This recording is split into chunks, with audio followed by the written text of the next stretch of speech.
Yeah, readers are very angry. Good afternoon, everyone, and thank you to our kickoff for our podcast that will be a regular series on the topic of human trafficking. Today, we have the pleasure of having the managing editor from the state's Newsroom, and this is Amy Dalrymple, and she caught our eye with an article that we had seen in the North Dakota Monitor that she had written. And with that, I'm going to bring you right in, Amy. Thank you much for being here today. Yeah, thanks for the opportunity. I'd like to just kind of give the floor to you to explain to us, kind of give our viewers and listeners the background on the article that you had written. Thank you. Yeah, thank you. Well, as you mentioned, I'm the editor of the North Dakota Monitor, which is part of the state's Newsroom nonprofit that is focused on state-focused, independent, nonpartisan coverage of government.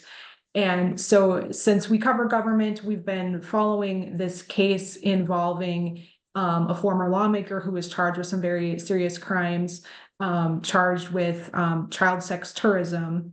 And that's a case that we've been following, and I was getting questions from readers, what is child sex tourism?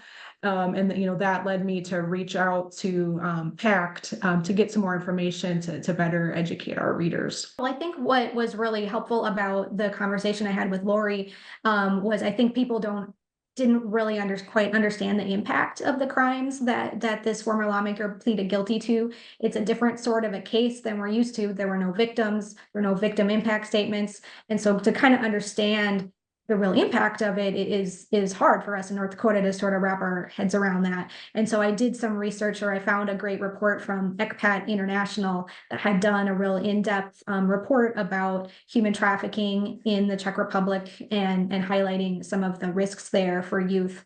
And so I highlighted a lot of that in the article to help readers understand that child sex tourism is fueling human trafficking. And one of the misperceptions that I was hearing in North Dakota from the defendant and also from others, people were kind of whispering, well, the age of consent there is 15, and it was sort of a way to minimize it, or but what we learned through the reporting was that the age of consent and paying for sex with a minor, those are two different things. And that even though he thought it was not a crime in Prague, it actually was a crime in Prague. And it also was, of course, a federal crime, the child sex tourism charge that he was indicted with. That is very interesting. It also reminds me of the point where the Secret Service was being held to account for some things that were abroad, but seemingly okay because it's was supposedly okay in the other country. But very interesting that as Americans, regardless of where we go, it's so important to bear in mind what's lawful here matters. Could you maybe tell us a little bit more, if you can recall, from that particular case with the lawmaker? One thing that strikes me is I remember that he had kind of, I'm not sure if used as a defense or just explained that he just didn't know. And Rosalie, you can feel free to chime in on this too. Any thoughts on that? Yeah, definitely. Yeah, it's not only a crime in the United States, as we know, we have the fueling of human trafficking occurring, and it's not victimless. Those children are victims, regardless if they live in the United States or if they live abroad. And according to the Palermo Protocol, it is under 18 is considered a child, and that's worldwide. So there's really no distinguishing between age of consent, which this has no bearing on really, and sex trafficking and sex tourism. And going back to the payment for these services, we talk about the vulnerability of children, the vulnerability of others in you know, becoming victims. And one of the things that we forget about is the importance of the demand side that fuels the supply side.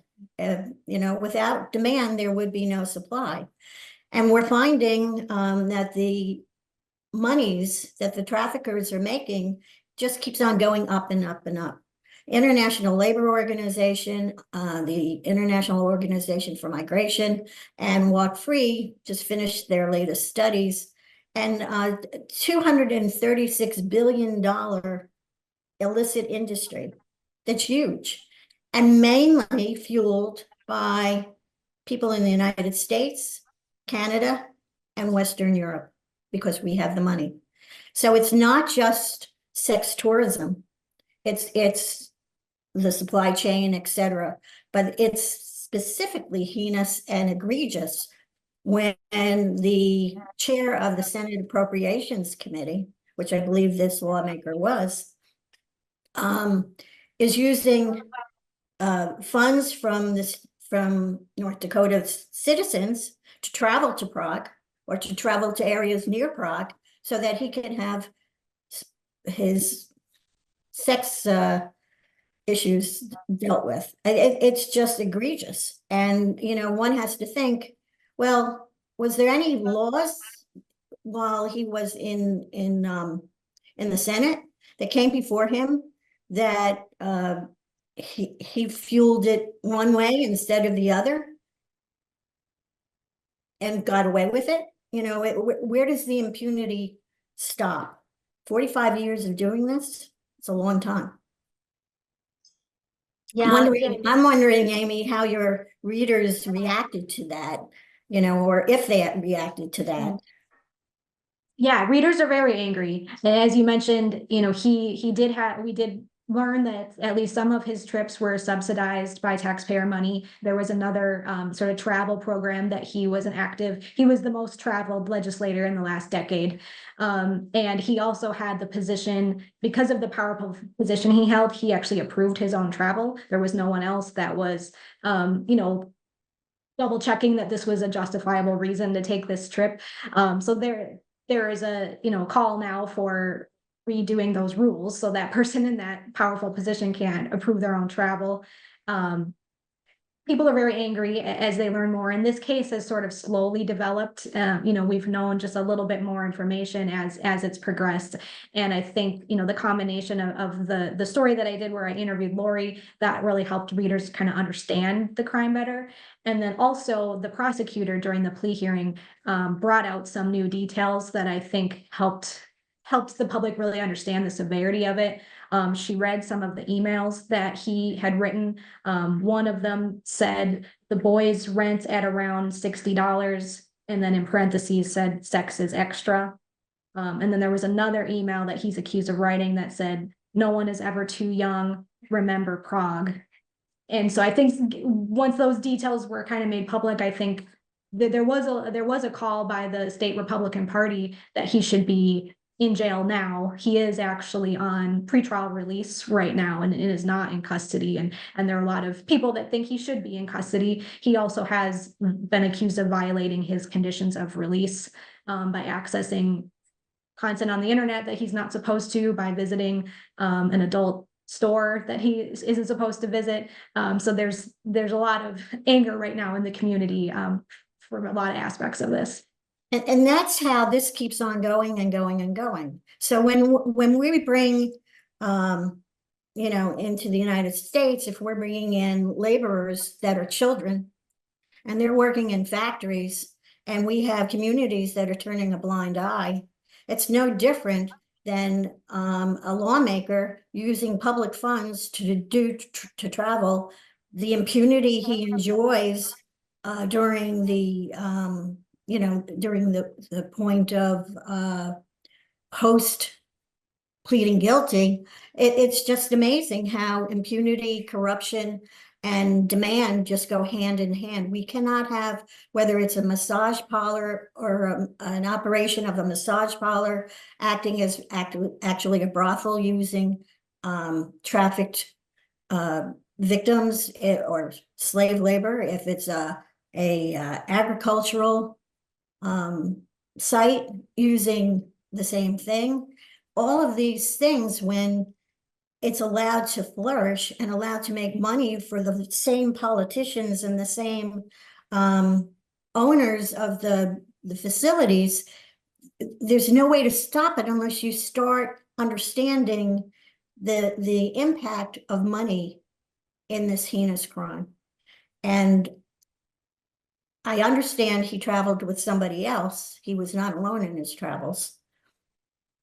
So there was other people involved in making this happen for the individual, for the lawmaker. I just wonder, will North Dakota, is this seen in any way as a deterrent to others? Especially if he doesn't have, if he's not jailed? Why would somebody stop doing this if he sees somebody else getting away with it? Yeah, just so before you respond to that, Amy, I'd just like to toss in there something, a couple of things that Ro and I have been discussing on this very issue is we keep wondering that, you know, the more people see the articles or understand the concepts and see the articles, the more that a lot of things happen that relate to lowering demand. You know, one thought I had is, you know, in some ways, how do I say it? Sex is kind of in your head, you know, and then if you find out, oh, this isn't somebody who understands me better than other people, or this isn't like a two-way, this is a child and it's hurting people, and people are going to know that I'm with a child and hurting people. There's hope that that kind of evaporates or lessens the demand. And then Amy, if you could give any response or thoughts on any of that, and if that brings anything to mind, and also then Ro, maybe you could bring in sort of the strategies of bankrupting the business of human trafficking. Sure, and I would just clarify that he's not jailed now because he's awaiting sentencing, but he is expected to serve prison time. The recommendation that the prosecutors are going to make at that hearing is between 3 and 4 years, which is the federal sentencing guideline. There is a pre-sentencing investigation that's going on now, so it's possible that the judge could sentence him to longer depending on what that investigation shows. So I just want to clarify, he will be facing a penalty. There's a lot of people in North Dakota that think that's inadequate. And so I think that comes back to the federal sentencing guidelines. Maybe that needs to be evaluated. There was another defendant that he was associated with who was convicted of some child pornography related charges. He was sentenced to 40 years in prison. And so people are seeing this big discrepancy between the two cases, and so it'll be interesting to see, you know, what he's actually sentenced to, and you know, what sort of a deterrent that will be. Well, I understand that the charges on child pornography were dropped on the case of the lawmaker because he pleaded guilty. Correct. That was part of the plea agreement. And again, part of the impunity. You know, instead of facing mandatory 40 years or, you know, a guideline of 40 years, he's only, you know, 1/10 of that. So it's troubling. It's troubling when politicians, especially people in very powerful positions, can get away with the robbing of our citizens in paying for, you know, our tax dollars shouldn't be going for that. It should be going for roads. It should be going for keeping our towns safe. There's a million things it should be going for, but that isn't one of them. And every time this occurs, it occurs not only in North Dakota, it occurs, I'm sure, in all 50 states. We have seen human trafficking, whether it be on the farms, whether it be in factories, whether it be in the girls that are brought to the farms. You know, Amy, I noticed in one of the articles, someone referring, a detective actually mentioning someone who would refer to the child as it. And I also noticed the series that you had done on human trafficking and female exploitation. Anything you can tell us about that series?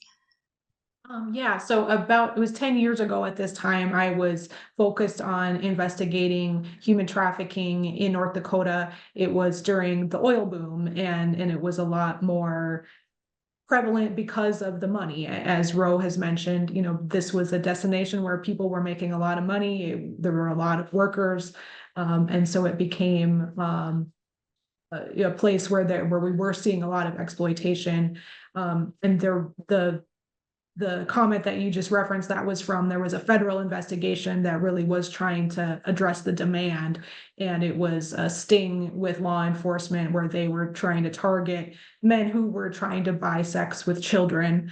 And as part of that reporting, we were able to get the actual text messages that these men were writing to law enforcement, but they thought they were writing to a trafficker and one of them actually referred to the child as an it. I mean, it was we opened the series with some of this information because it really showed how sick it was and just the kind of I guess just what law enforcement was finding. It was really disturbing, and we wanted to really capture people's attention with how disturbing it is. One of the things that I learned in that reporting was this wasn't new to North Dakota because of the oil boom. It was just more visible. And I had the opportunity to interview some survivors, and they were telling me stories of their time in North Dakota that was long before the oil activity, or when it was not a boom time. So that was eye-opening for me and also for a lot of readers. And one of the things I wonder about that is you have this situation where you've done a series of articles, and does it lessen demand? We don't really know. It doesn't seem to lessen demand, or Oh, you the think so, lessons. Ron? I feel like I feel like it does, but I think that's interesting here. You really don't see a connection. I don't see it. I know when Robert Kraft was found at the massage parlor in Florida, that one of the last pieces of the article that was written on it that I read was that other men were contacting their attorneys to find out, are they in jeopardy too? So I know it can work as a deterrent. That's kind of if okay. somebody, I see. Deterrent if versus demand lowering is, demand. yeah, and I think those are the kinds of things that we want to try to accomplish with bankrupting the business of human trafficking. That's the approach we're trying to take. We've put together a series of recommendations, we being CSTIP, the NGO Committee to Stop Trafficking in Persons, and we have put together a series of recommendations with 24 international experts, compiled these for governments, for law enforcement, for businesses, as well as for NGOs, on how we can help.